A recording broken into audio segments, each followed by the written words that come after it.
Screen पे एक tweet देख रहे हैं। दरअसल ये पाकिस्तान के एक बड़े पत्रकार हैं जिन्होंने ट्वीट किया है और इन्होंने एक वीडियो भी डाला है सोशल मीडिया पर, जिसमें वो कह रहे हैं कि पाकिस्तान की तरफ से खास तौर पर हमें कहा गया कि हम अपने देश के अंदर जो हो रहा है उसको लेकर कवर ना करें, लेकिन बाहर से भारत से ये सारी चीजें फिर कवर होने लगी, लोगों को जानकारियां मिलने लगी, तो फिर लोगों ने हमसे भी सवाल करना शुरू कर दिया। दरअसल ये ना अभी बता रहे हैं कि पाकिस्तान की स्थिति कैसी है, पाकिस्तान के अंदर इंफॉर्मेशन को किस तरीके से छिपाया जा रहा है। अब हो क्या रहा है, अफगानिस्तान और पाकिस्तान में एक बार फिर से शुरू हो चुका है। अब सवाल ये उठ रहा है कि क्या ये लड़ाई लंबी चलेगी, और अगर ये लड़ाई लंबी चलती है तो आगे क्या होने वाला है, और क्या ये बुरे दिन की शुरुआत हो गई है पाकिस्तान की। अब ऐसा क्यों कहा जा रहा है? भारत की तरफ से भी ऐसे कौन से खुलासे हो रहे हैं?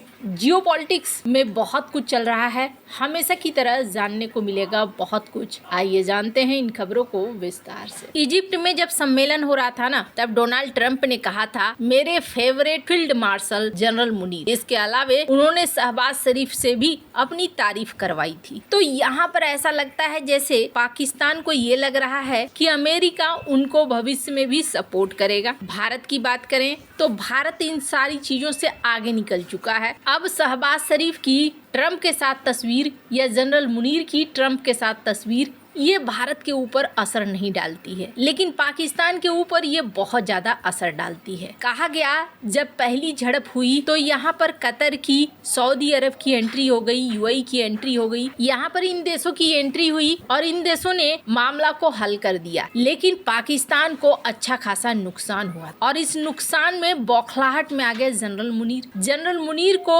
एक बड़े झटके की तरह लगा। अब तक क्या हो रहा था, पाकिस्तान अफगानिस्तान के साथ मनमर्जी के हिसाब से चल रहा था। अफगानों को विस्थापित करना हो, निकालना हो, या फिर डुरंड लाइन में कभी कभी अंदर जाकर मिसाइलें दागना हो, बम फोड़ना हो, वो सारी चीजें मनमानी के तहत हुआ करती थी। लेकिन अफगानिस्तान की तरफ से जिस तरीके से जवाब दिया गया, माना जा रहा है कि पाकिस्तान को अच्छा खासा नुकसान हुआ। और इसके बाद असीम मुनीर कथित तौर पर इन्होंने ठान लिया कि भाई हम इधर से जवाब देंगे। वैसे तो पाकिस्तान ये कहता है कि नहीं, हमने कोई उकसावे वाली कार्रवाई नहीं की है, पर मंगलवार रात को दोनों ही तरफ से चमन बॉर्डर पर अच्छी खासी लड़ाई हुई है। स्क्रीन पर एक ट्वीट देखिए, आरटी की ये ट्वीट है जिसमें कहा गया कि पाकिस्तान और तालिबान के बीच में खास तौर पर चमन बॉर्डर एरिया पर बहुत ज्यादा लड़ाई हो रही है और इसकी वजह से क्या हो रहा है कि वहाँ के जो निवासी हैं वो वहाँ से भाग रहे हैं, वहाँ से हट रहे हैं। ऐसा लगता है जैसे ये लड़ाई लंबी चलेगी। वैसे इस बीच ये भी देखने को मिल रहा है कि खैबर पख्तूनख्वा का ये इलाका पूरी तरीके से जाम में अटक चुका है और जो व्यापार वगैरह के रास्ते थे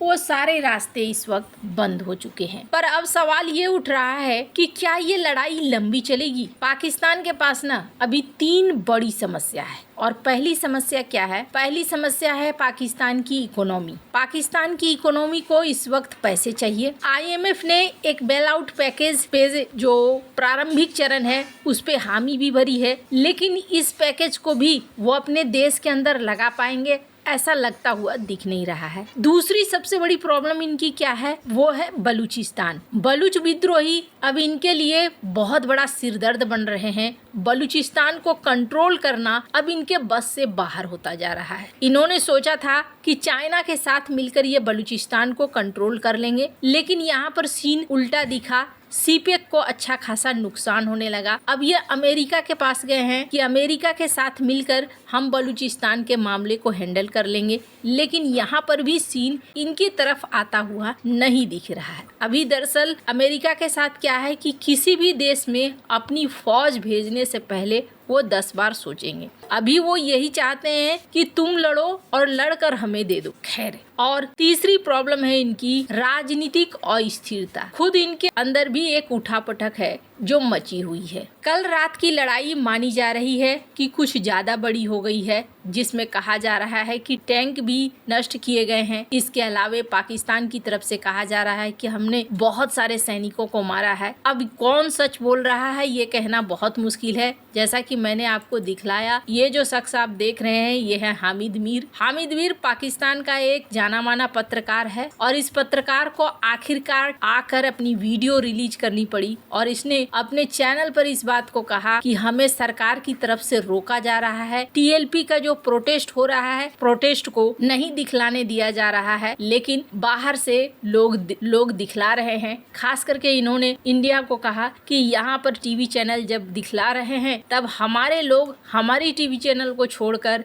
उनके टीवी चैनल को देख रहे हैं कि यहाँ पर असल खबर दी जा रही है। तो ऐसे में मैं यहाँ पर बताना चाहता हूँ, इन्होंने इन बातों को साफ किया जो बताता है कि पाकिस्तान के अंदर अभी पत्रकारों का क्या हाल है, मीडिया का क्या हाल है, सच निकलकर सामने तो नहीं आएगा। पर सवाल ये है कि अगर पाकिस्तान और अफगानिस्तान ये लंबी लड़ाई लड़ते हैं तो क्या अफगानिस्तान इस लड़ाई में आगे बढ़ पाएगा? तो पहली बात आपको बता दूं, अगर ग्लोबल फायर पावर इंडेक्स को देखें तो यहाँ पर अफगानिस्तान का पोजीशन है 118। 145 देश में 118वां पोजीशन है इनका। और इनके पास अगर सेना की बात करें तो वायुसेना नाम मात्र की है, नौसेना तो है नहीं। मैन पावर इनके पास ठीक ठाक है। इसके अलावे पैरामिलिट्री में 80,000 लोग हैं। पर सवाल ये होता है कि क्या ये लड़ाई लड़ पाएंगे? तो इनका जो सबसे बड़ा हथियार है ना, वो है गुरिल्ला वॉर। और पाकिस्तान की किस्मत थोड़ी खराब है। खराब इसलिए है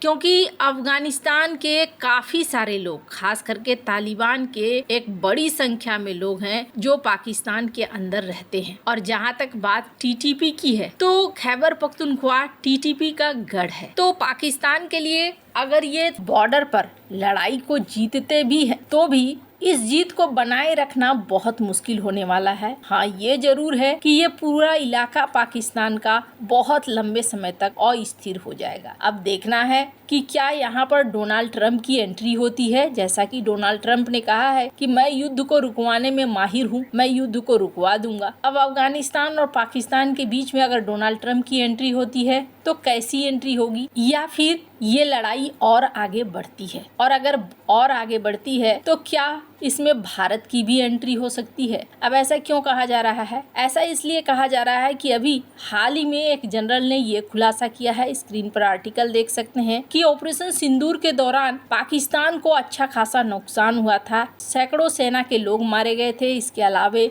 बहुत सारे फाइटर जेट तबाह हुए हैं। अगर फिर से पाकिस्तान ने ऐसी गलती करने की कोशिश करी तो हम आगे बढ़ेंगे और ऑपरेशन 2 की तरफ भी जा सकते हैं। वैसे आपको क्या लगता है इन सब मामले में? आपकी क्या राय है? कमेंट कर जरूर बताएं। जल्द मिलते हैं अगली वीडियो में नई खबर के साथ।